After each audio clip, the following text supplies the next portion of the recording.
Assalamualaikum warahmatullahi wabarakatuh. Kami dari kelompok SMP 49 akan mempresentasikan laporan pameran akhir perkuliahan. Selamat menyaksikan.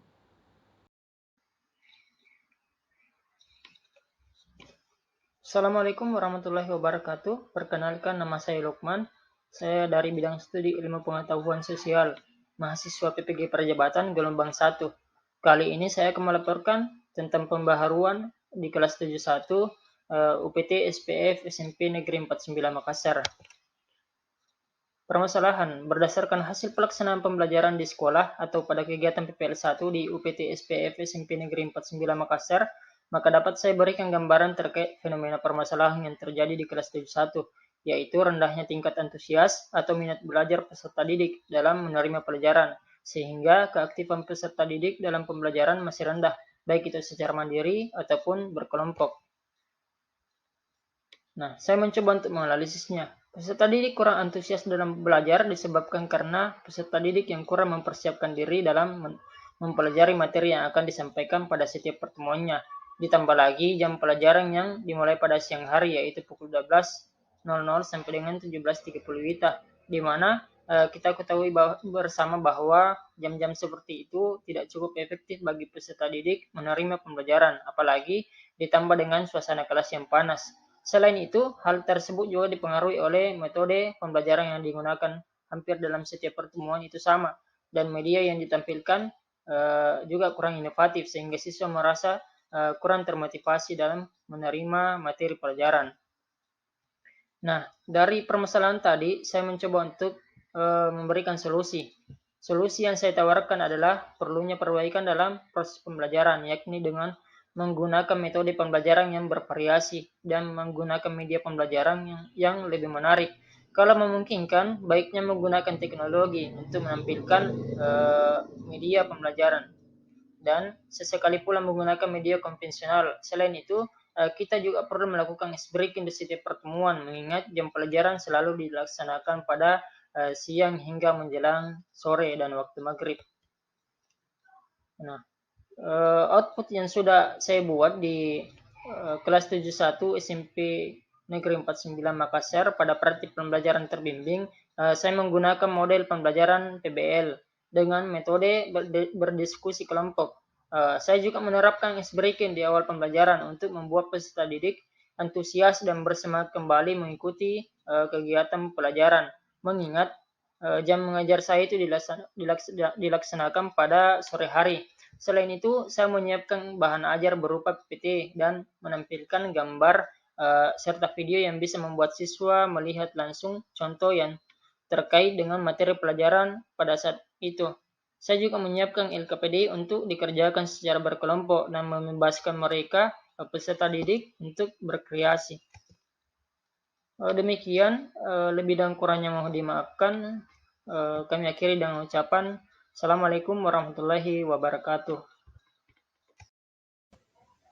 Assalamualaikum warahmatullahi wabarakatuh. Perkenalkan, nama saya Dian Islamiati Asikin dari bidang studi pendidikan ilmu pengetahuan sosial. Pada kesempatan kali ini saya akan mempresentasikan laporan pembaharuan kelas 71 di SMP 49 Makassar. Permasalahan, masalah kesulitan dalam belajar. Sebagai pendidik, tugas kita adalah memahamkan siswa dalam pembelajaran agar mampu menerima dan menerapkannya dalam kehidupan, namun tak jarang beberapa siswa kesulitan dalam belajar. Hal tersebut bisa disebabkan oleh dua hal, yaitu dari peserta didik sendiri maupun pendidik. Jika dari peserta didik, mungkin ia belum bisa konsentrasi dalam belajarnya, sedangkan dari sudut pandang seorang pendidik bisa saja terjadi dari metode yang kurang tepat ataupun peserta didik kurang mengerti dalam pendidik yang jelaskan. Analisis, pada kelas 71 peserta didiknya cukup antusias dalam menerima pembelajaran, namun pada akhirnya ketika diberi suatu pertanyaan, para peserta didik kurang bisa memahami dan menjawab. Karena hal itu, peserta didik mengalami masalah kesulitan dalam belajar. Jika dilihat dari metode pembelajaran yang digunakan konseptual, memiliki pengaruh dalam proses pembelajaran dalam kelas. Peserta didik yang kurang berkonsentrasi menjadikan hal tersebut menjadi salah satu indikator mengapa hal tersebut terjadi. Dari segi pendidik juga perlu dibenahi dalam metode pembelajaran dalam kelas. Proses atau penerapan berangkat dari permasalahan yang terjadi dalam proses pembelajaran tersebut, sehingga solusi yang lebih bisa dilakukan saat ini dengan mengganti metode pembelajaran yang mengarahkan para peserta didik untuk fokus dalam pembelajaran dengan menggunakan metode pembelajaran yang bervariasi dan beragam yang mampu menumbuhkan semangat dalam proses pembelajaran, seperti menggunakan metode pembelajaran estafet ataupun ranking 1 dan beberapa metode yang menarik yang memungkinkan para peserta didik dapat berfokus kembali. Hasil, setelah dilakukan metode pembelajaran tersebut di dalam kelas 71, ada kemajuan yang terlihat dengan partisipasi para peserta didik yang semangat dan terpacu dalam memberikan hal yang terbaik dalam proses pembelajaran. Namun dalam prosesnya kelas menjadi ribut dikarenakan terlalu antusias dalam proses pembelajaran. Rencana tindak lanjut, walaupun metode pembelajaran tersebut berhasil, namun dalam kegiatannya membuat para peserta didik menjadi ribut sehingga berakhir dengan kelas yang kurang kondusif. Para peserta didik belum sempat membatasi suaranya dalam proses pembelajaran, sehingga perlu untuk memberikan kesepakatan awal mengenai keadaan dan suasana kelas dalam proses pembelajaran. Kesimpulan, dengan menggunakan metode pembelajaran yang beragam dan bervariasi dapat membuat konsentrasi belajar di kelas 71 meningkat, namun dalam prosesnya terdapat kekurangan yang terlihat dari keadaan kelas yang ribut dikarenakan para peserta didik terlalu antusias, sehingga perlu untuk memberikan kesepakatan awal mengenai keadaan suasana kelas.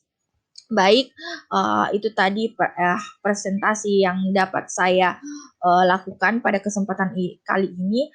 Jika ada kurang mohon dimaafkan. Wabillahi taufiq wal hidayah. Wassalamualaikum warahmatullahi wabarakatuh. Assalamualaikum warahmatullahi wabarakatuh. Salam dan bahagia. Perkenalkan, saya Muhammad Ihsan Nur. Saya mahasiswa PPG Prajabatan tahun 2022, bidang studi IPS dari LPTK Universitas Negeri Makassar. Pada kali ini saya akan menjelaskan laporan akhir perkuliahan, yaitu pada mata kuliah pemahaman tentang peserta didik dan pembelajarannya. Nah, selanjutnya saya akan menjelaskan bagaimana permasalahan di kelas 72 UPT SPF SMP Negeri 49 Makassar. Jadi, berdasarkan hasil pelaksanaan pembelajaran di sekolah atau pada kegiatan PPL 1, yaitu di UPT SPF SMP Negeri 49 Makassar, dapat saya berikan gambaran umum beberapa permasalahan yang paling menonjol di kelas tempat saya mengajar, yaitu kelas 72. Yang pertama adalah peserta didik kurang memahami materi berdasarkan konteks buku paket yang dimiliki, sehingga menjadikan peserta didik kurang antusias dalam menerima materi yang berlaku. Yang kedua, peserta didik kurang aktif dalam pembelajaran. Dan yang ketiga, yaitu masih terdapat peserta didik yang belum lancar membaca. Nah, saya akan mencoba menganalisis permasalahan-permasalahan tersebut. Nah, yang ingin saya angkat mengenai buku paket tadi. Di sini, peserta didik kurang memahami materi berdasarkan konteks buku paket yang dimiliki. Hal ini sangat penting untuk dianalisis karena kemampuan peserta didik dalam memahami materi pembelajaran itu berbeda-beda. Apalagi sekarang pembelajaran itu harus menyesuaikan dengan tahap perkembangan peserta didik dan gaya belajarnya. Nah, buku paket atau sumber belajar yang digunakan kurang sesuai dengan tingkat pemahaman peserta didik, seperti penjelasan materi di buku paket menggunakan bahasa dan istilah yang sulit. Belum lagi pemberian contoh yang kurang tepat yang anak-anak belum pernah lihat sebelumnya. Nah, tugas kita sebagai guru tentunya menjelaskan dan memberikan pemahaman, apalagi pada materi IPS. Namun, untuk sampai pada tahap itu, peserta didik harus tahu konsepnya dulu. Untuk mengatasi masalah tersebut di atas, maka saya berdasar dari salah satu teori belajar menurut Piaget, yaitu teori belajar kognitif, di mana teori ini menjelaskan bahwa perilaku seseorang dapat ditentukan oleh persepsi dan pemahamannya dalam melihat situasi yang berhubungan dengan tujuan proses belajar mengajar. Nah, teori tersebut sejalan dengan data profiling peserta didik berdasarkan gaya belajar, yaitu dari 32 peserta didik di kelas 72, terdapat 23 peserta didik dengan gaya belajar kinestetik, 8 visual, dan 1 audio. Sehingga saya dapat memutuskan untuk melakukan pengajaran dengan model pembelajaran discovery learning dan metode pengalaman lapangan. Dalam pelaksanaannya, saya merancang pembelajaran sedemikian rupa Adapun beberapa yang saya terapkan adalah sebagai berikut. Yang pertama yaitu pemberian rangsangan. Dalam hal ini saya memberikan pertanyaan pemantik terkait materi potensi sumber daya alam. Yang kemudian yaitu pernyataan atau identifikasi masalah, yaitu merespon jawaban peserta didik dengan mengaitkan kondisi yang ada. Kemudian ada pengumpulan dan pengolahan data. Yang dimaksud adalah memberikan contoh-contoh konkret terkait materi potensi sumber daya alam yang ada di lingkungan peserta didik. Kemudian ada pembuktian, yaitu mengaitkan contoh-contoh yang telah disebutkan tadi dengan memberikan pemahaman konsep materi. Dan yang terakhir adalah menarik kesimpulan, yaitu menjelaskan kepada peserta didik inti dan kata kunci pada konsepsi materi sumber daya alam. Dari penerapan pembelajaran tersebut, maka kata kunci yang dapat digunakan yaitu keaktifan peserta didik dalam pembelajaran dan respon peserta didik pada pembelajaran berikutnya. Bahkan pada saat penerapan pembelajaran dengan model tersebut, dampaknya sudah terlihat, yaitu peserta didik sangat bersemangat dan antusias dalam pembelajaran. Keterlibatan peserta didik dalam mengikuti pembelajaran meningkat. Hal ini dapat dilihat dari di mana peserta didik sangat aktif dan banyak yang menjawab pertanyaan, menimbulkan rasa puas bagi peserta didik. Kepuasan batin ini mendorong ingin mencari informasi sehingga minat belajarnya meningkat dan peserta didik dapat mentransfer pengetahuannya ke berbagai konteks, melatih peserta didik belajar mandiri. Selanjutnya yaitu rencana tindak lanjut. Di sini saya membagi dua, yaitu belum meningkat dan meningkat. Untuk penerapan pembelajaran dengan menggunakan metode discovery learning dengan pengalaman lapangan, maka saya dapat menyimpulkan bahwa pembelajaran tersebut meningkat dengan menggunakan metode tersebut. Hal ini menjadikan bahwa rencana tindak lanjut yaitu guru dapat melanjutkan ke siklus berikutnya untuk lebih mengoptimalkan hasil perbaikan, sehingga perlu diadakan tindakan yang dilakukan dapat meningkatkan kualitas pembelajaran, sehingga kita bisa menerapkan metode tersebut dalam pembelajaran berikutnya. Selanjutnya yaitu kesimpulan. Berdasarkan apa yang telah diterapkan, yaitu pembelajaran dengan menggunakan discovery learning dengan pengalaman lapangan, dapat saya simpulkan bahwa penerapan model pembelajaran discovery learning dapat meningkatkan hasil belajar siswa pada mata pelajaran ilmu pengetahuan sosial. Model pembelajaran discovery learning adalah salah satu alternatif pilihan dalam meningkatkan minat belajar. Dengan memberikan stimulus pada peserta didik, maka akan memicu peserta didik dalam memahami materi pembelajaran.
Itulah tadi pameran akhir perkuliahan yang sempat saya sampaikan.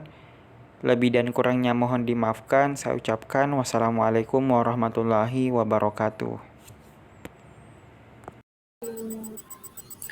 Assalamualaikum warahmatullahi wabarakatuh. Saya Irma Yuni Salam akan melaporkan mengenai pembaharuan yang saya lakukan di kelas 72 SMP Negeri 49 Makassar. Deskripsi masalah.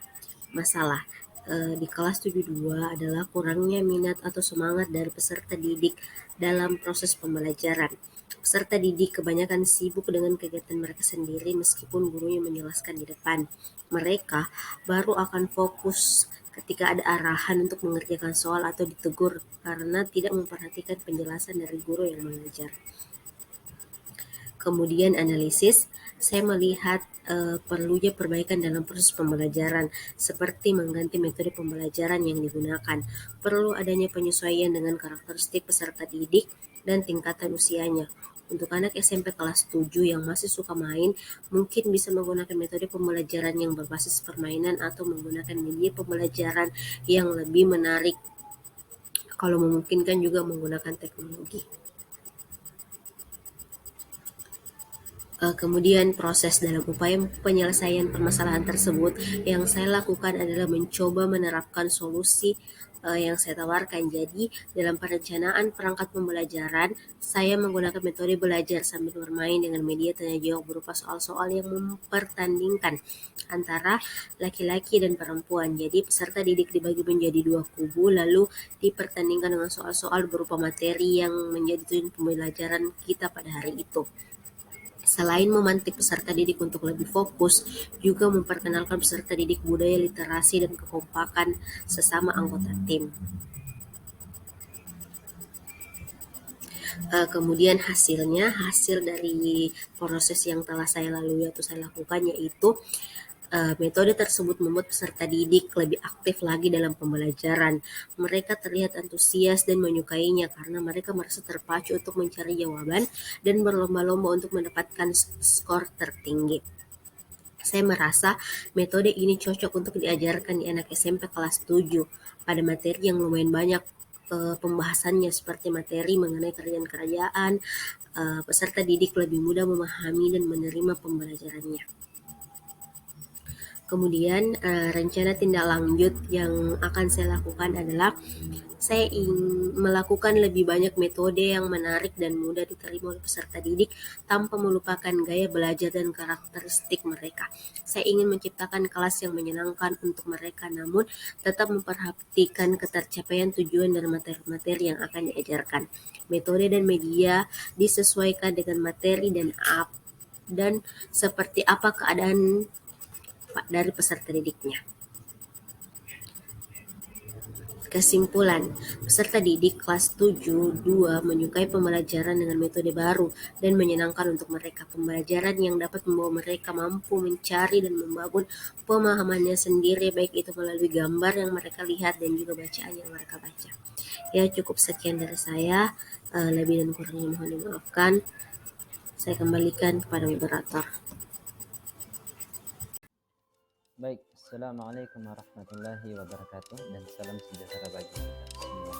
Jadi pada kesempatan kali ini saya akan merefleksi pembelajaran yang telah dilaksanakan sebagai pedoman untuk menyelesaikan ujian akhir semester PPG Prajabatan gelombang pertama.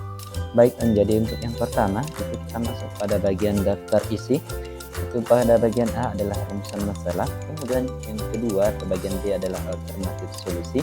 Yang ketiga adalah refleksi kegiatan pembelajaran dan yang keempat adalah rencana tindak lanjut dan yang terakhir adalah kesimpulan. Jadi untuk efisiensi waktu terkait tentang refleksi pembelajaran yang telah dilaksanakan ini, kita masuk ke poin yang pertama, itu terkait tentang masalah yang dihadapi. Jadi masalah yang timbul terkait tentang pengalaman belajar kami mengajar kami di kelas 73 ya, PTSD SMP 49 Makassar.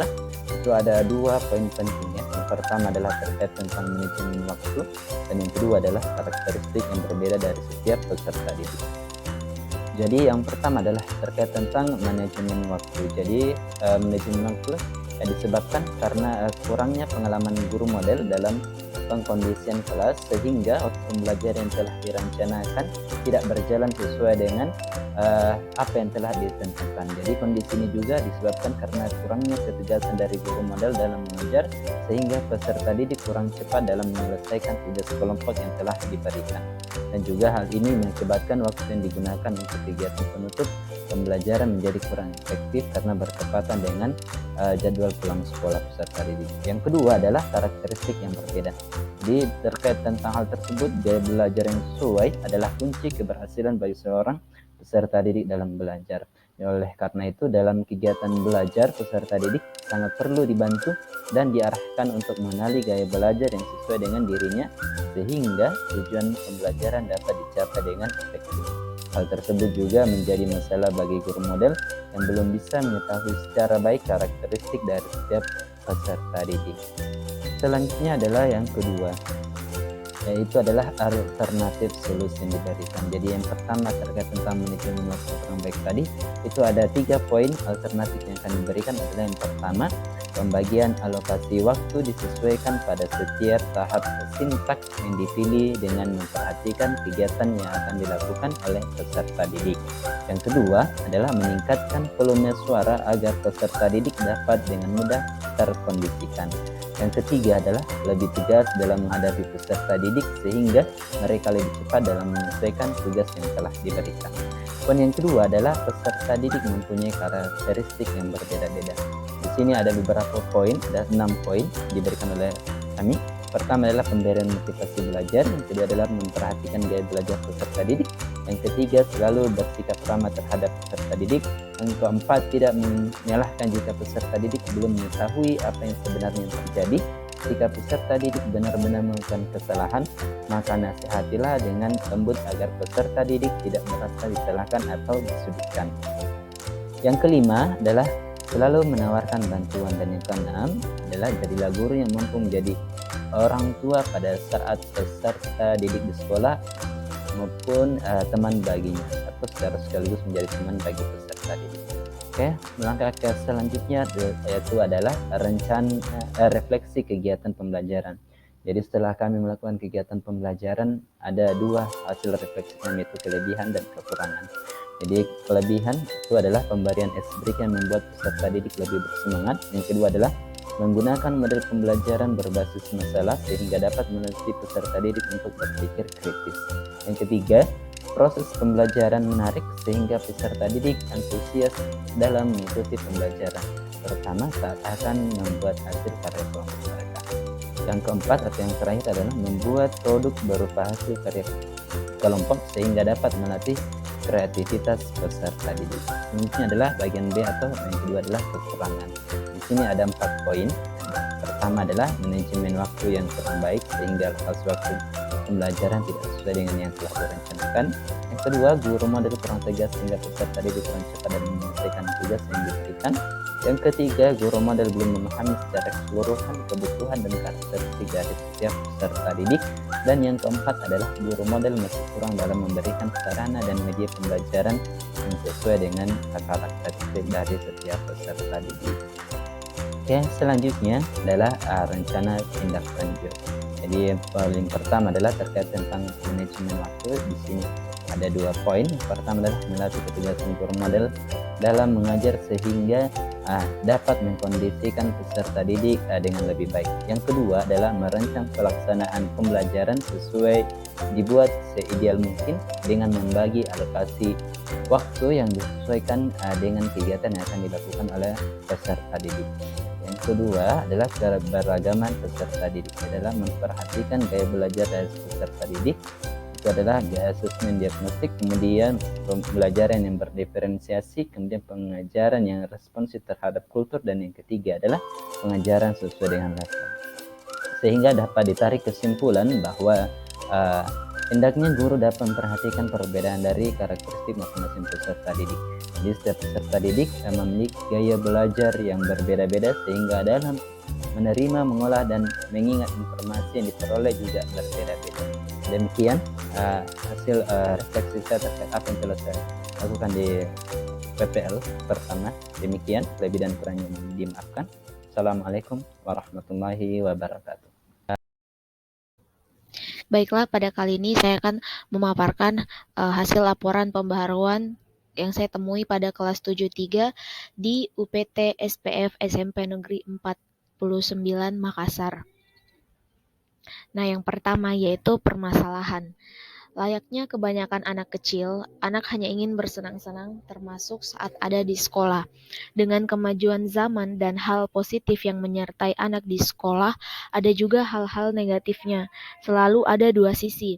Tantangan yang harus dihadapi anak-anak zaman sekarang jauh lebih rumit dibanding pada masa kita kecil dulu. Selain stres mengenai masalah pelajaran di sekolah, mereka juga harus bergumul dengan lingkungan yang tidak ramah anak dan pertemanan yang biasa dikenal dengan kata bully. Yang kedua yaitu analisis. Di SMP 49 Makassar, hal mendasar yang cenderung terjadi di beberapa kelas, khususnya di kelas 7, adalah kurangnya antusias mereka dalam menerima pelajaran, dikarenakan aktivitas belajar mereka dimulai pada siang hari, yaitu pada pukul 12 siang sampai dengan pukul 17.30 atau setengah 6 sore, yang dimana sama-sama kita ketahui bahwa di jam-jam seperti itu sudah tidak terlalu efektif untuk menerima pembelajaran. Apalagi ditambah dengan suasana kelas yang panas dan lokasi sekolah yang berada di jalan poros dan berdekatan langsung dengan pasar yang menyebabkan suara kebisingan kendaraan. Yang ketiga yaitu proses atau penerapan. Pada praktik pembelajaran terbimbing, kami mencoba merubah model dan metode pembelajaran untuk siswa kelas 7. Kami mencoba menerapkan ice breaking di awal atau akhir pembelajaran. Selain itu, kami menggunakan model dan metode pembelajaran yang mengandung unsur permainan, sehingga membuat rasa penat siswa berkurang dan mereka bisa merasa enjoy menikmati proses pembelajaran. Selain itu, menyiapkan bahan ajar berupa PPT atau menampilkan gambar dan video yang bisa membuat siswa melihat langsung contoh yang diberikan. Menyiapkan LKPD yang memiliki tampilan menarik sehingga membuat siswa tertarik untuk mengerjakan dan membebaskan mereka untuk berkreasi. Yang keempat yaitu hasil. Hasil yang kami peroleh dari praktik pembelajaran terbimbing cukup memuaskan. Kami bisa melihat senyum dan tawa yang merekah di wajah para siswa. Pembelajaran yang digabungkan dengan permainan serta pengerjaan LKPD yang digabungkan dengan permainan berhasil menarik minat siswa dalam mengikuti alur pembelajaran di kelas. Selain itu, melatih kekompakan dan keaktifan mereka di dalam kelas. Yang kelima yaitu rencana tindak lanjut.